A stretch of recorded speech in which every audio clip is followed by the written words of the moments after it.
In my previous dream, someone called Crash Bandicoon raised some points that I didn't really get a chance to deal with before Vincent had to end his stream, and I would like to deal with them now at leisure.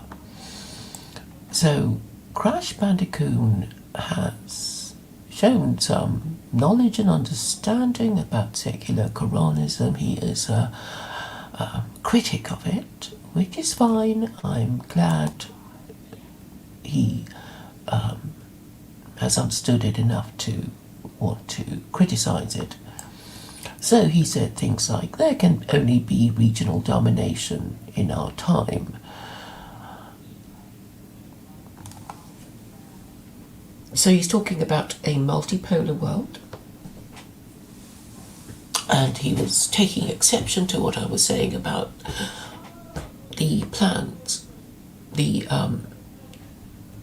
ambition for global domination that secular Quranism has. I'm not really bothered one way or the other. I mean, I would hardly expect there to be global domination. I'm saying it's the ideal, and it would be nice for at least one Western country to adopt secular Quranism, preferably America, because once it does, the rest of the West, and indeed the rest of the world, would follow suit. And I'm saying it would happen even more quickly if the Israelis agreed to live under secular Quranism, because I think there's a kind of psychological inevitability about it. If the Israelis all said, all right, we'll just live under secular Quranism, because we know that Hamas will actually be okay about secular Quranism, because it is a form of Sharia, and if it's acceptable to Hamas, it would probably be acceptable to Hashem. And all the hysteria over the Hamas charter wanting to obliterate Israel is just hysterical nonsense. It is not Hamas who has nukes, but Israel. So if Hamas want to obliterate Israel, they can only do it metaphorically, and what they mean is, change the name from Israel to Palestine, or obliterate liberal democracy. I mean, this is subject to negotiation. It's not a big deal, but there's already something that Israelis and Hamas could discuss. Hamas might want to change their charter into something more emollient, more acceptable, not mentioning destruction or obliteration, to kind of show understanding and friendliness to the Israeli Jews, to make them more likely to accept the bargain, and then they can all live happily ever after in the Middle East. So this is what I hope, this is what I propose.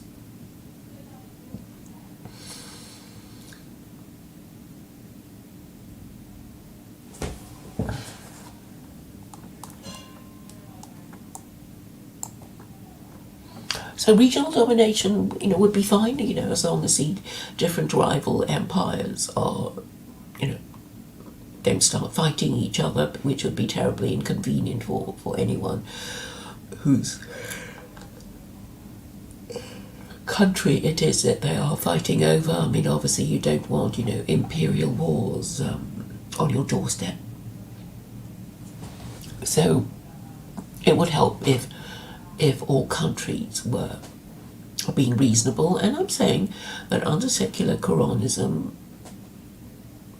people will be more reasonable because the rules are more comprehensive, more generally accepted, and are not subject to American manipulation. So I think it's a win-win. situation for everybody if only they would just, calm themselves down and try and understand what I'm trying to say.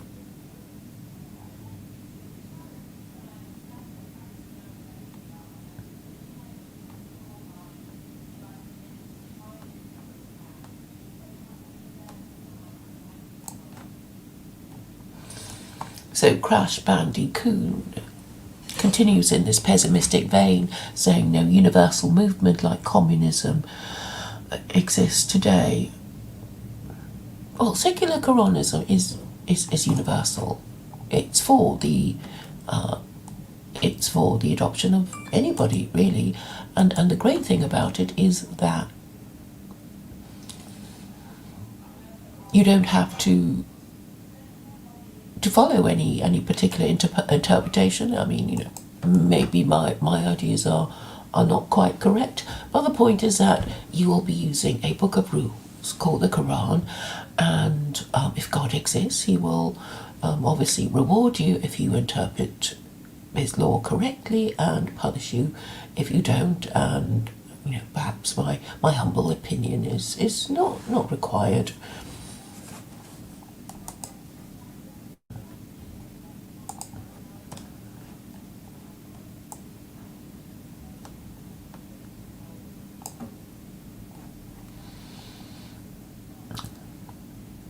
He continues, as a movement of young men, Islam has a certain dynamism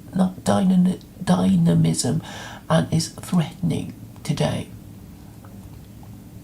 Well, yes, you can see why it would appeal to young men, because, it talks about women and booty and how to control your wives and your women and slave girls. I can see why it would be attractive to young men. But he says, its assumptions are too regional. I mean, what do you mean by that? What? You cannot collect together jobless Germans or Poles in an Islamic context. I mean, what do you mean? You can always collect people. You can tell people what the rules are and invite them to organise themselves according to the new rules. Of course it has to come from the top. You can oppose modernity, retreat into Islam, I suppose he means by that. Reject feminism. And then he says, but it cannot be constructed as movement from the centre of modernisation. I don't know what that means, all these pretentious words. It cannot promise a better age, unlike communism. Well, why not? Of course it does. Communism was able to for a while. I mean, he's just assuming failure without even saying why Islam would fail or would be worse than communism. And it's almost as if he's assuming nothing can beat communism. Well, why do you say that? And what is your basis for saying that? No explanation. I'm very happy to talk to you if you want to, book a stream with me, Crash Bandicoon. I'm very happy to address all your issues.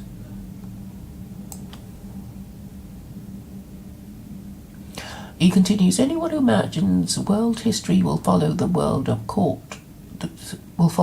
court of judgment is looking forward to disappointing times. I don't even know what that means. World history will be what it is. There is no world court of judgment, so none of these concepts make sense as far as I'm concerned.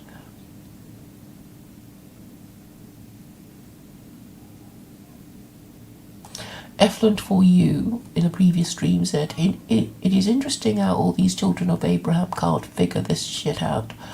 Well, I can figure it out. Crash Bandicoon continues,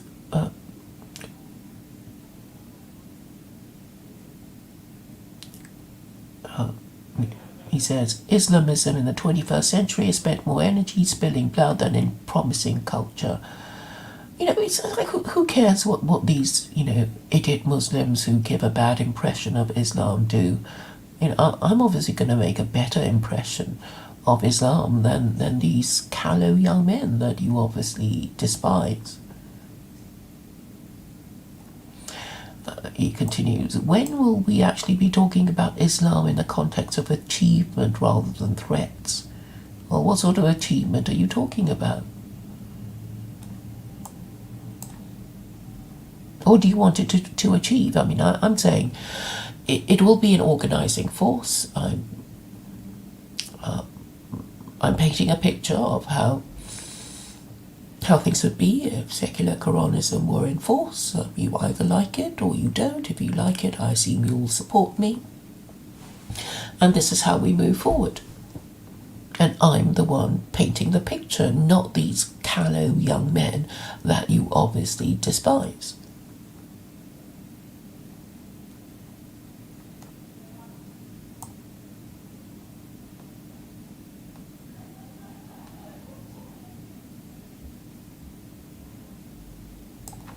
So Eflin for you says, we cherish rulers. Well, you want kings.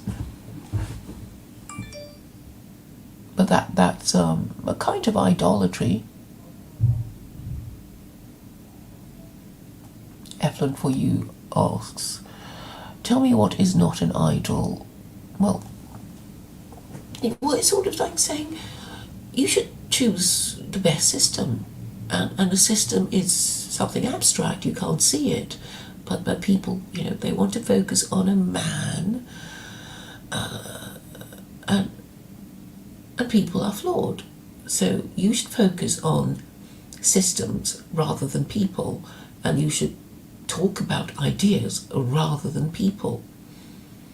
And this will just lift you away from this pointless infighting and backbiting when you talk about people. Talk about ideas and organise a mess that is inside your head and making you unable to think straight. So I'm afraid that the many people who think themselves very clever and they love to talk about other people, they want to put other people down, they talk about intellectual and political pygmies because they're easy to put down, and these people are basically, well, they're not very clever, and they're just trying to make an impression, and they can't debate ideas, which is, well, sad for them, but I don't have to talk to them. They can, carry on bitching about each other and others. So, do not be concentrating on personality politics is a way of avoiding idolatry.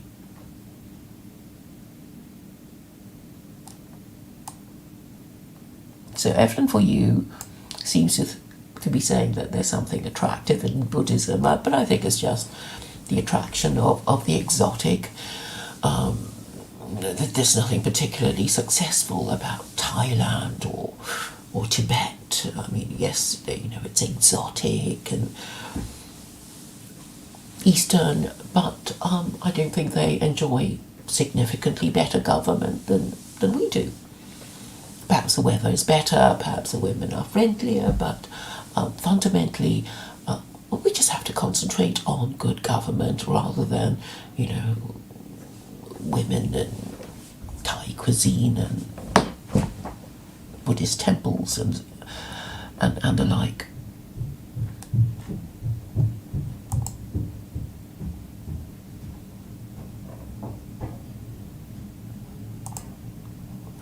So Evelyn for you talks about how Christians seek a holy grail. Well, that's a kind of idolatry, really. I mean, what is the holy grail? It's just a story. It's just a story. Jews and Muslims don't talk about the holy grail. They don't send you out on wild goose chases. They just tell you to obey God's laws, be grateful for what you do enjoy, and try and understand what it is you're supposed to be doing. And I'm saying, if you believe in the afterlife, then obviously this life is just an examination hall. for you to show that you know the difference between good and evil and are capable of acting as if you do.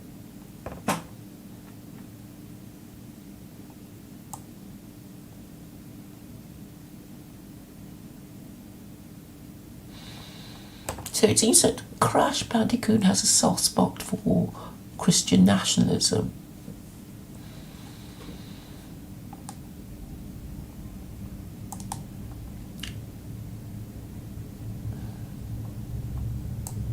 And then he says he's not really advocating Christianity.